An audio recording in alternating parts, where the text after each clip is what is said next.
There were two women I cared for, both 76 years old when I started working with them. One is now 83. She still tends her garden every morning, drives herself to the library twice a week, and last month she taught me how to make her grandmother's pie crust from memory. The other passed away at 79. Her family was shocked. They said to me, "But she was only 79. We thought we had more time." Here's what I need you to understand. The difference between these two women wasn't luck. It wasn't genetics. They actually had similar family histories.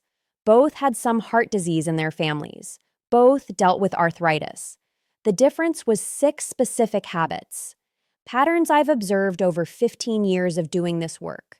And most people have no idea these habits matter as much as they do. In my 15 years as a caregiver, I've worked with hundreds of seniors, in-home care, assisted living, memory care units, hospice, nursing homes. I've seen the full journey of aging, vibrant 90-year-olds who still tell stories and make plans, and rapid declines that caught everyone off guard. And I've learned to recognize patterns that most families completely miss. I've watched some people stay vibrant and independent well into their late 80s. I've also watched others decline rapidly in their early 70s. And the difference almost always comes down to these 6 habits. Not complicated medical interventions, not expensive treatments, not things you need a prescription for. Simple, daily choices that either protect your body or quietly wear it down. If you've noticed changes in yourself, you're more tired than you used to be, recovery takes longer, things feel harder, and you're wondering if there's anything you can still do, stay with me. Because what I'm about to share comes from being there every single day, from watching what works and what doesn't, from patterns I've seen play out dozens of times. And if you're watching this for a parent or loved one, trying to understand what's normal aging and what's a warning sign, I see you too. I know you're searching for answers before it's too late. You can't be there every day. You see them on weekends, on holidays, and you're trying to piece together if things are okay. I've worked with so many families in exactly your position. This isn't about judgment. This isn't about making anyone feel guilty for what they didn't know. It's about awareness while there's still time. Because here's what I've learned. The body is remarkably resilient. I've watched people make changes at 75, at 80, even at 85, and see real improvements.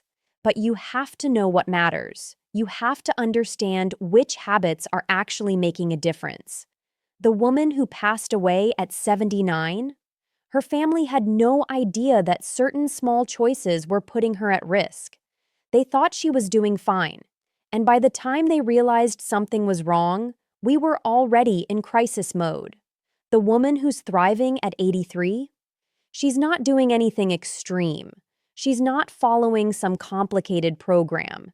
She's just consistent with 6 specific habits that protect her body and her independence. Over the next few minutes, I'm going to walk you through each of these 6 habits. I'm going to tell you what I've observed. I'm going to share stories of people I've cared for, real people with real outcomes. And I'm going to give you practical guidance you can start using today, not theory, not what some study says. What I've actually watched work in the lives of the seniors I've cared for. Because I make these videos for one reason. I've sat with too many families who said, "I wish someone had told us." I've held too many hands at the end and heard too many regrets. And I don't want that for you. I want you to have the awareness I wish I could give every family I've worked with, while there's still time to make different choices. The first 2 habits I notice when I start caring for someone are also the 2 habits most seniors neglect without realizing it: hydration and movement. They sound so simple, almost too simple, but I've watched both of these habits, or the lack of them, completely change someone's health trajectory. Let me tell you about a man I cared for. I'll call him James. I use a different name to protect his privacy. James was 82 when I started working with him. Smart man, sharp mind. He'd been an engineer, still did crossword puzzles every morning. But within the year I cared for him, he was hospitalized 3 times. Urinary tract infections, confusion, weakness, falls. His family was terrified. They thought this was the beginning of the end. But here's what I noticed. James refused to drink water. Every single day, I'd offer him a glass. Every single day, he'd say, "I'm not thirsty." He wasn't being difficult. He genuinely didn't feel thirsty. And that's the problem. As you age, your thirst signals fade. Your body stops telling you what it needs. But the need doesn't go away. When you're not drinking enough water, your body starts breaking down in ways most people don't connect to dehydration. Your blood gets thicker. Your kidneys struggle. Your brain doesn't get the circulation it needs. You get confused more easily. You feel weak. You're at higher risk for falls because your blood pressure drops when you stand up. I watched this happen to James, and his family had no idea that something as simple as water could be causing all of this. Here's what you need to understand. If you're not actively making yourself drink water throughout the day, you're probably not getting enough. You can't rely on feeling thirsty anymore. Your body's warning system isn't working the way it used to. You have to be intentional about it, and I know that sounds like one more thing to remember. But this one habit affects everything else: your energy, your clarity, your physical strength, everything. Now let me talk about movement, not exercise. Movement. There's a difference, and it matters. I cared for a man I'll call Robert. He was 78 when his family hired me. He just retired, and within 6 months of retirement, I watched him decline in ways that shocked everyone. He stopped his morning walks because he didn't have anywhere to be anymore. He stopped his woodworking because his workshop felt too far to bother with. He started spending most of his day in his recliner. His family visited on weekends and they'd say, "Dad seems tired." But I was there every weekday. I saw what was really happening. His muscles were weakening. His balance was getting worse. His mood was dropping. And the family didn't see the connection between him stopping his movement and his rapid decline. But I did, because I'd seen this pattern before. Here's the thing about movement. You don't need to join a gym. You don't need to do formal exercise routines. What you need is to stay in motion throughout the day, every day. I care for a woman I'll call Margaret. She's 81 now. She doesn't go to a gym. She doesn't do workout videos, but she moves throughout the day, every day. She walks to get her mail. She tends her small garden. She stands at the counter to chop vegetables instead of sitting. She walks around her house while she talks on the phone. Small movements, constant motion. Margaret can still drive herself places. She can still cook her own meals. She can still do her own grocery shopping. And when I compare her to Robert, who was younger but became completely dependent within 2 years, the difference is movement. Just movement. Staying in motion instead of staying still. This isn't about intensity. It's about consistency. Your body needs to move to stay strong. Your muscles need to work to maintain themselves. Your balance needs practice to stay sharp. And when you stop moving, even for what seems like good reasons, you're tired, your knee hurts, it's easier to sit, your body starts shutting down faster than you'd expect. If you're finding this helpful, I'd love to know you're here. Comment the number 1 below if you're learning something new. And if you haven't subscribed yet, I share insights like these every week from my 15 years of working with seniors. Now, let me tell you about the next 2 habits, and these are the ones that surprised me most when I started recognizing the patterns. The third habit is one that surprised me when I first started recognizing the pattern. Protein. The seniors I care for are often eating less protein than their bodies need to maintain muscle, and I watch them get weaker year by year, not because they're sick, not because of some disease, because their bodies are breaking down their own muscle tissue for fuel, and they're not giving it what it needs to rebuild. Here's what most people don't realize. As you age, your body actually needs more protein, not less. Your muscles become less efficient at using it, so you need more just to maintain what you have. But what happens instead? Appetites shrink. Cooking for one feels pointless. Chewing meat becomes harder, and protein intake drops right when the body needs it most. I've watched this happen over and over. Someone starts losing strength. They struggle to get up from a chair. They can't open jars anymore. Their balance gets worse. And everyone assumes it's just aging. But often, it's malnutrition hiding in plain sight. The body is consuming itself because it's not getting enough protein to maintain muscle mass. You don't need elaborate meals. You don't need to cook complicated recipes. You need consistent protein. Let me tell you what actually works.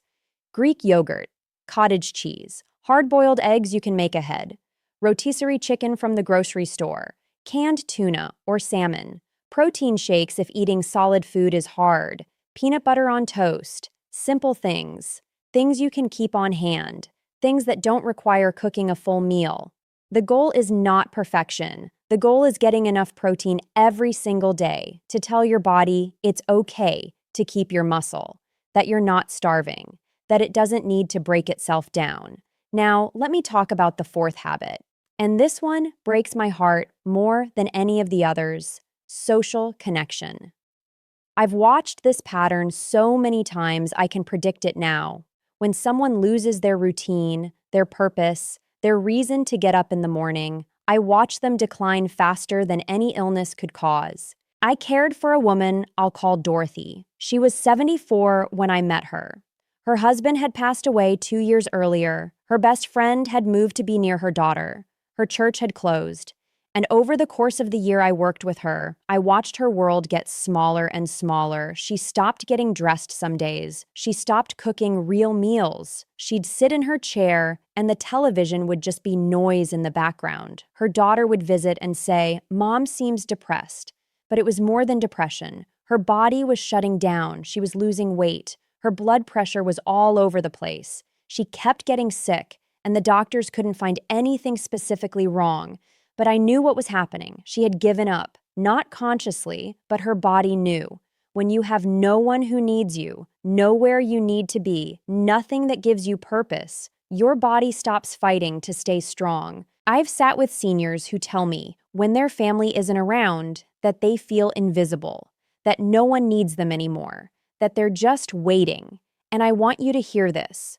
Purpose isn't a luxury, it's medicine. Connection isn't nice to have, it's essential. The body knows when you've given up, and it responds by shutting down. If you've lost people, if your world has gotten smaller, if you're reading this and thinking about how alone you feel, I know how hard this is. I'm not minimizing it. Losing your partner of 50 years, watching your friends pass away or move away, having your children busy with their own lives, it's real loss. Real grief. And I'm not telling you to just get over it or snap out of it, but I am telling you that you have to find something, anything. A reason to leave your house once a week, a person who expects to hear from you, a routine that matters to someone other than just you.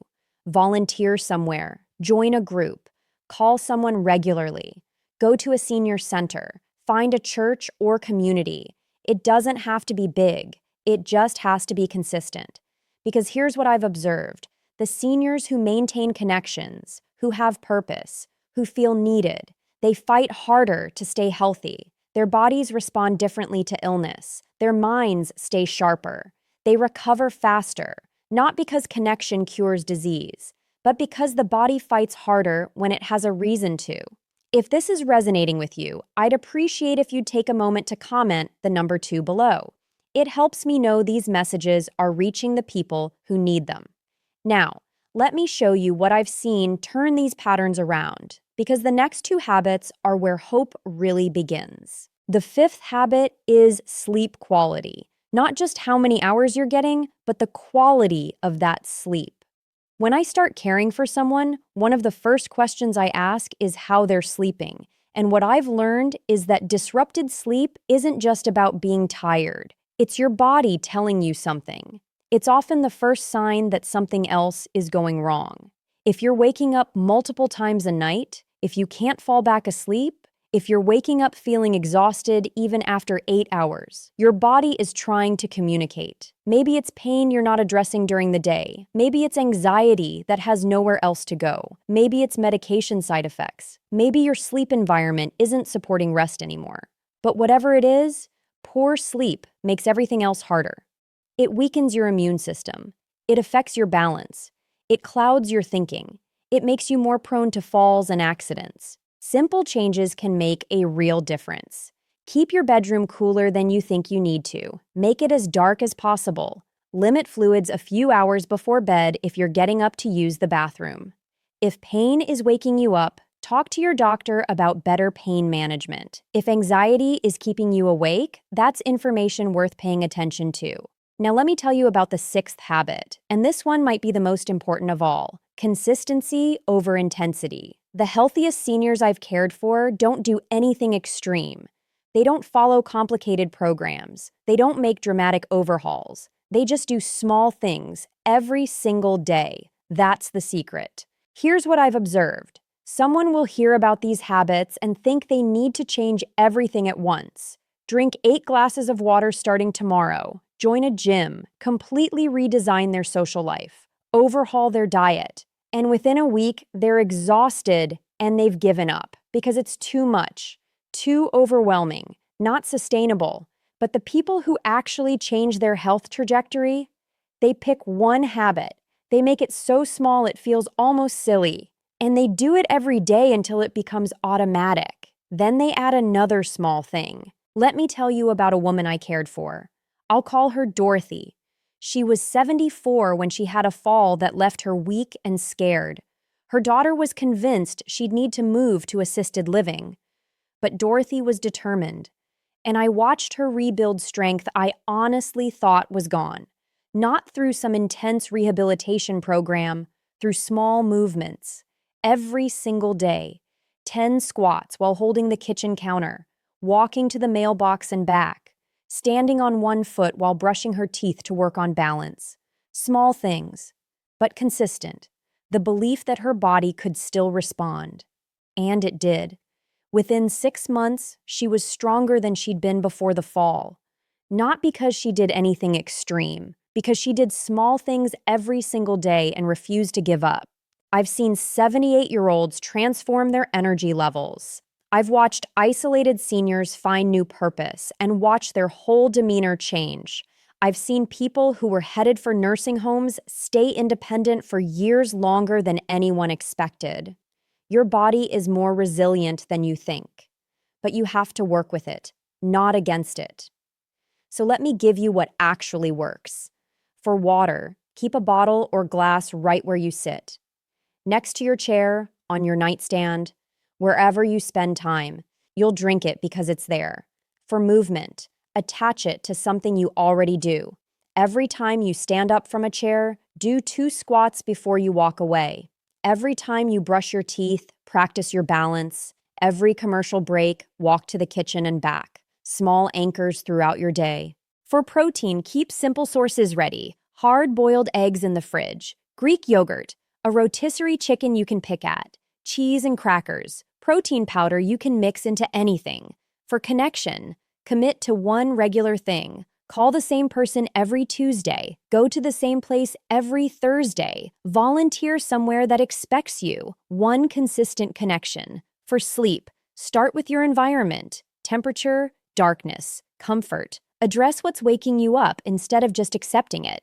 And for consistency, pick one habit. Just one. Make it small. Do it every day for a month. Then add another. You don't have to do all 6 perfectly. You don't have to change your entire life overnight. Start with one. Build from there. Because small changes, done consistently, compound over time into results that surprise everyone, including you. Before we finish, I want to bring us back to why any of this matters. These 6 habits won't guarantee you'll live to 100. I can't promise that. I wish I could. But here's what I can tell you from what I've witnessed over 15 years of doing this work. What we're really protecting isn't just years. It's quality. It's you. The ability to recognize yourself when you look in the mirror, to do the things that matter to you, to not become a burden to the people you love, to wake up in the morning with a reason to get out of bed. That's what's at stake. I know what you're afraid of. I've sat with hundreds of seniors.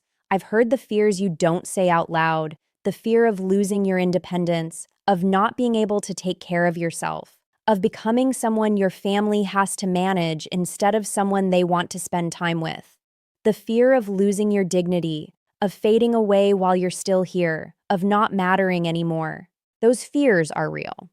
I'm not going to tell you they're not, but I've also watched what happens when people take these habits seriously. The seniors who stay hydrated, who keep moving, who get enough protein, who maintain connections, who protect their sleep, who show up consistently day after day, they're the ones who stay independent longer. They have fewer hospitalizations, fewer falls, fewer crises. They tell me they still feel like themselves. That's what we're protecting. I think about the two women I told you about at the beginning, both 76 when I started caring for them. One is thriving at 83, one passed away at 79. And the difference came down to daily choices that seemed small at the time. Drinking water throughout the day, getting up and moving instead of staying seated, eating protein at every meal, staying connected to people and purpose, prioritizing sleep, being consistent instead of perfect. These aren't complicated interventions. They're not expensive. They don't require a doctor's prescription or a gym membership or a complete life overhaul. They're simple daily choices that either protect your body or quietly wear it down. And the beautiful thing, the hopeful thing, is that your daily choices still matter. Your body is still listening. It's not too late to start. I've watched people make changes at 75, at 80, at 85, and see real improvements. I've seen strength return, energy increase, mental clarity sharpen, social connections rebuild, not because they did everything perfectly, but because they started doing small things consistently, because they refused to give up on themselves. If you're watching this and you're thinking about all the things you haven't been doing, all the ways you've let things slide, I need you to hear this. That's not failure. That's not something to feel guilty about. You didn't have this information before. You didn't know these patterns mattered the way they do, but now you do. And now you can make different choices. Start with one habit. Just one. Pick the one that feels most doable to you.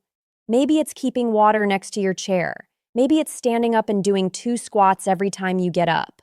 Maybe it's calling one person every week. Maybe it's keeping hard-boiled eggs in the fridge. Start small. Be consistent. Give yourself credit for showing up. And when that habit becomes automatic, add another one. I make these videos because I've held too many hands at the end and heard too many regrets. I've sat with too many families who said, I wish someone had told us sooner. And I don't want that for you. I want you to have the awareness. I wish I could give every person I've worked with the knowledge that your choices today shape your tomorrow, that it's not too late, that you matter. Take care of yourself, not someday, not when things get easier. Starting today, with one small habit, one consistent choice, because you deserve to stay yourself for as long as possible. You deserve to keep doing the things that make life worth living, and you are not walking this path alone. I'll see you in the next one.